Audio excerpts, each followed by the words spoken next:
kita tak lupa berdoa kepada Allah untuk orang-orang yang terdekat dengan kita, orang yang berjasa dalam hidup kita, orang tua kita, ibu bapa kita yang telah menyayangi kita, membesarkan kita dan mendidik kita.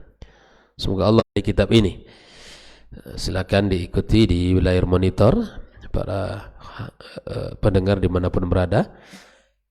Pada dalil yang ke-6 ya, yang terakhir dari pembahasan bab ma jaa fi tatayyur, bab yang datang menjelaskan tentang at-tatayyur, yaitu anggapan sial yang dikaitkan kepada yang dilihat atau kepada yang didengar atau berupa angka, warna dan lain sebagainya.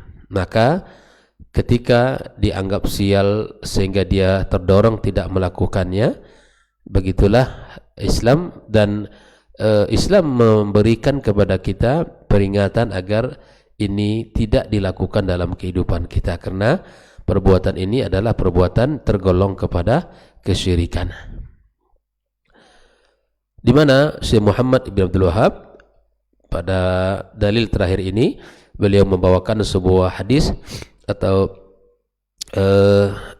yang diriwayatkan oleh Imam Ahmad dalam kitab Musnadnya. Beliau mengatakan wali Ahmada, ya namli Ahmada min hadithi Ibni Amr, min hadithi Ibn Amr, ya, man raddathu tiyaratu an hajatihi faqad asyraka. Nah, di sini ada sebuah pesan bahwa Nabi mengatakan bahwa siapapun yang dia menunda hajatnya, ya, menunda keinginannya karena ada anggapan at-tiyarah, ya, karena beranggapan sial, ya, maka faqad asyraka, maka dia telah syirik kepada Allah Azza wa Jalla, di mana dia tidak bertawakal kepadanya dan tidak mengikhlaskan segala apa yang ia alami itu. Ila khairuk wala tayra illa tayruk wala ilaha ghairuk, dan tiada ilah kecuali engkau. Ini dia harus dibaca. Maka ikhwafillah, kalau ada orang yang ingin melakukan sesuatu tapi kemudian dia tidak jadi melakukan karena ada at-tiyara, anggapan sial di dalam melakukan perbuatan itu, atau di dalam memandang angka-angka atau memandang warna-warna atau sesuatu yang dianggap dari perbuatan itu mengundang kesialan. Kalau ini ada dalam diri seseorang, maka segera mengatakan apa? Allahumma la khaira illa khairuk, ya, wala tayra illa tayruk wala ilaha ghairuk. Supaya apa? Kita menyerahkan seluruhnya kepada Allah. Ketetapan dari siapa? Dari Allah. Kalaupun ada sesuatu yang menimpa kita yang tidak sesuai dengan harapan kita, itu tetap ketetapan dari Allah juga, ya. Dan kita mengatakan bahwa tiada ilah yang berhak disembah kecuali Allah. Bayangkan, ini sikap seorang mukmin, ya, yang harus ada dalam aktivitas kita selama Allah berikan kehidupan kepada kita. Maka kita kawal, ya, jangan sampai dalam diri kita terdapat anggapan-anggapan sial yang hasil bacaannya, hasil daripada misalnya persahabatan dan pertemanannya. Ini bulan ini, tanggal ini tidak baik. Nah, jangan, tidak ada hal seperti itu, ya. Tidak ada yang seperti itu. Maka beliau Syekh Muhammad Ibn Wahab menyempurnakan walahu min haditsil Fadl Ibnu Abbas. Nah, di sini ada juga dari hadis Al-Fadl Ibnu Abbas, innamat tiyaratu ma amdaka aw raddaka, ya. At-tiyara itu adalah apa yang membawakan kamu untuk melakukan atau untuk menolakmu. Jadi itu semua harus dibuang dalam kamus diri seorang muslim. Tidak ada itu. Ini apa bahasa kalau sial, ya, sehingga dia meninggalkan, dia mengatakan beruntung sehingga ia kerjakan. Ini tidak ada. Lakukan lillah azza wajal sesuai dengan pertimbangan dan perhitungan secara baik itu bisnis ataupun misalnya sebuah pekerjaan. Lakukan pertimbangan secara akademis, gitu, ya. Lakukan perhitungan-perhitungan yang matang, lakukan. Summa tawakkal 'ala Allah azza wa jalla, itu yang harus dilakukan. Jadi tidak ada yang dikait-kaitkan dengan keberuntungan atau kesialan. Nah ini yang harus kita perhatikan. Nah, mari kita lihat beberapa at-tarajum di dalam di dalam hadis ini.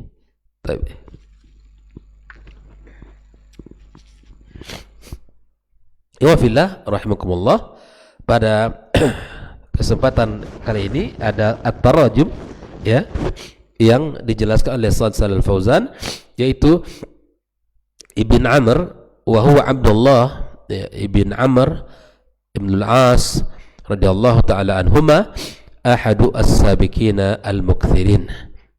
Abdullah Ibn Amr Ibn Al-As termasuk salah satu sahabat yang as-sabiqin, yang awal ya, al-mukthirin, yang banyak meriwayatkan hadis. Fa idza raddahu an hajati allati azima 'alaiha, ya, kalau seandainya dia tidak jadi melakukan apa yang diinginkan untuk dilakukan, dia sudah berazam ka iradatis safar, misalnya dia pengen safar nih, wa nahwi atau yang lainnya, contoh ya, faqad walaja basyirki, dan dah masuk kepada pintu kesyirikan, wa bari'a minat tawakkuli 'ala Allah, dan membebaskan dirinya dari tawakal kepada Allah, wa fataha 'ala nafsihi babal khaufi, dan telah membuka pada dirinya pintu rasa takut kepada apa yang dia yakini. Maaf ya, begini, mohon maaf ya. Wa fataha 'ala nafsihi babal khauf. Lalu wa mafhumul hadits anna man lam tusnih tiyaratu an azmihi fa innaha la tadurruh. Maka pemahaman hadis ini bahwa barang siapa yang tidak jadi, atau barang siapa yang tidak terpengaruh oleh anggapan-anggapan tadi dari keinginannya, maka sungguh insya Allah tidak akan membahayakan. Nggak ada ya. Walaupun orang mengatakan ya, walaupun orang mengatakan, thumma arsyada sallallahu alaihi wasallam ila ma tudfa' bihi at-tiyarah min al-ad'iyati mimma fihi al-i'timadu 'ala Allah wal ikhlasu lahu fil ibadah. Lalu Nabi SAW ya memberikan sebuah nasihat, sebuah bimbingan yang bisa menolak anggapan buruk itu, sebuah doa yang menunjukkan doa itu kita bersandar kepada Allah dan mengikhlaskan ibadah kepadanya. Jadi kalau sudah berazam, maka tawakal kepada Allah, lalu kemudian katakan Allahumma la khaira illa khairuk wa la tiyara illa tayruk wa la ilaha ghairuk. Itulah doanya ya, kalau seandainya kita sudah berazam sesuai dengan perhitungan, pertimbangan yang matang dan kajian ilmiah, maka lakukan. Kalau memang itu adalah sebuah perbuatan, pekerjaan yang besar, dan kemudian itu adalah dikaji oleh para ahli misalnya, maka tawakal Allah, bukan karena ada anggapan-anggapan sial tadi atau anggapan-anggapan yang ini adalah membawa keberuntungan dan seterusnya. Tentu kita memang pengen beruntung dalam usaha, tapi usaha yang ingin kita lakukan mendapatkan keuntungan, tidak ada embel-embel yang lain, tidak ada faktor-faktor yang ini setelah dikaji oleh orang pintar, atau setelah dicek. Hari ini Masya Allah viral pula, ada cek khadam ya, cek khadam secara online ya. Macam-macam aja yang muncul di negeri kita ini ya. Ya subhanallah, ini jangan dilakukan ya khafillah ya. Cek khadamnya melalui nama, tahu pula dia nama khadam melalui nama dia. Tahu khadam Pak Yagi? Itu khadam yang jin yang membantu dia ya. Ini subhanallah, namanya disebut ya, cek khadam dan seterusnya. Ini perbuatan yang tidak boleh dilakukan oleh seorang muslim ya. Khadamnya begini, khadamnya begitu ya, ini ada. Jadi kita subhanallah hidup ini terasa sulit dan sempit, dan hidup ini terasa susah, dan hidup ini terasa banyak sekali rintangan karena kita sendiri yang membuatnya ya. Ketika kita melakukan sesuatu di luar jalur syariat ini, maka kita akan repot sendiri. Dan ketika kita berada pada jalur utama dan jalur yang benar, insya Allah kita akan merasakan kemudahan. Inna dina yusr. Sesungguhnya agama ini mudah. Ya kan? Dan tidak ada orang yang mempersulit pada urusan dirinya dalam agama ini kecuali dia akan kalah. Ya kan? Lakukan yang diperintahkan, tinggalkan yang dilarang. Jangan ditambah gitu. Karena sesuatu yang keluar dari jalur utama pasti sulit. Ya. Orang yang keluar dari jalur utama maka pasti repot. Maka lakukan sesuai apa yang dianjurkan, jangan dibuat lebih repot. Ya. Jangan dibuat repot. Padahal Islam ini mudah dan diinginkan kemudahan. Maka itu ikhwafillah, ya kemarin sudahlah ada manusia yang bicara dengan bahasa semut gitu ya, dan ada pula manusia yang bicara dengan bahasa jin, ada pula manusia yang bicara dengan bahasa malaikat ya, dan sekarang ada pula orang yang lidah kita ya. Nilai mahar yang diberikan bukan sekedar uang biasa, tapi yang menjadi taruhannya apa adalah akidah kita ya, waliyadzubillah. Maka ikhwafillah rahimakumullah, kalau ingin melakukan sesuatu, lakukan setelah kita minta istikharah kepada Allah Subhanahu wa taala, minta petunjuk dari Allah Subhanahu wa taala dan minta bimbingan dari Allah Azza wa Jalla dengan melakukan salat istikharah dan mantapkan pilihan kita. Semoga Allah berkahi apa yang kita pilih tersebut ya. Jangan sampai kita bertanya kepada dukun, bertanya kepada tukang ramal, bertanya kepada para orang yang mengaku dirinya mengetahui yang gaib. Nggak perlu itu ya. Atau bertanya kepada khadamnya, nggak perlu juga gitu. Dan kita punya Allah yang maha tahu, dan kita punya jalur untuk bisa ya meminta kepada Allah secara langsung, ya kan? Bisa minta kepada Allah secara langsung, minta langsung kepada Allah, ya Allah, saya meminta petunjukmu, engkau berkahi, engkau mudahkan, engkau bimbing dalam bab ini. Nah, lakukan. Kalau sudah berazam, maka lakukan, lakukan, ya, kerjakan. Jangan kita tunda karena ada anggapan sial, atau jangan kita melakukan karena ada anggapan ini adalah ini keberuntungan dan seterusnya. Ikhwafillah, munasabatul haditsain al-bab, ketersesuaian dua hadis dengan bab. Anna fihima bayanan li haqiqat at-tiyarah asy-syirkiyah. Dalam dua hadis ini terdapat hakikat at-tiyarah yang hakiki dan yang syirik. Jadi tiarah yang syirik itu ini ya. Yang kemudian yang terakhir, ma yustafadu minal haditsaini, apa yang menjadi faedah dari dua hadis ini. Yang pertama, ada tiara syirkun, bahwa at-tiara itu adalah sebuah kesyirikan yang harus ditinggalkan ya.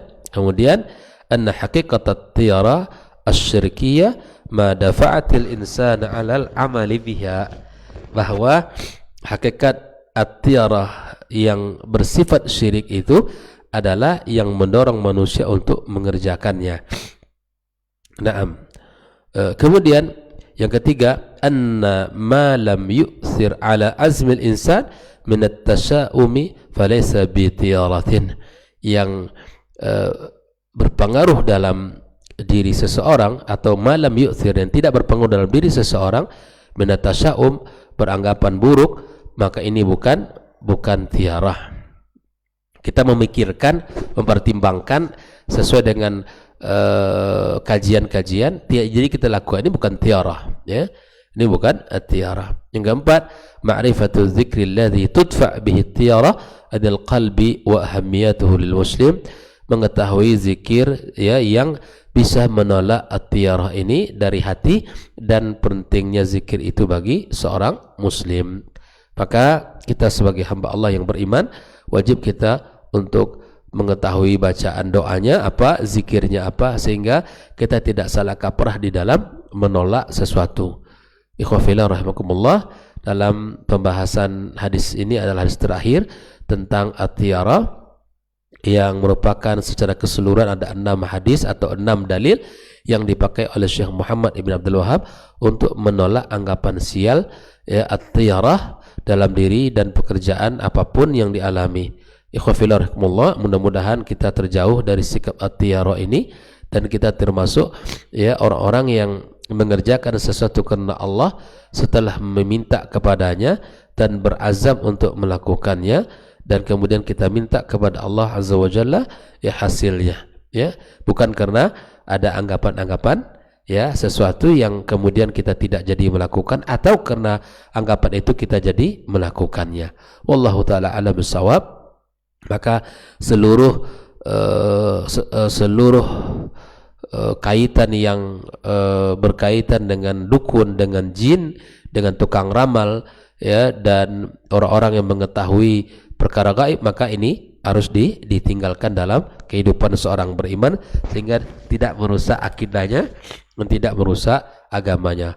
Wallahu taala alam, wa sallallahu ala nabiyyina Muhammadin wa ala alihi wa sahbihi ajma'in. Wassalamualaikum warahmatullahi wabarakatuh.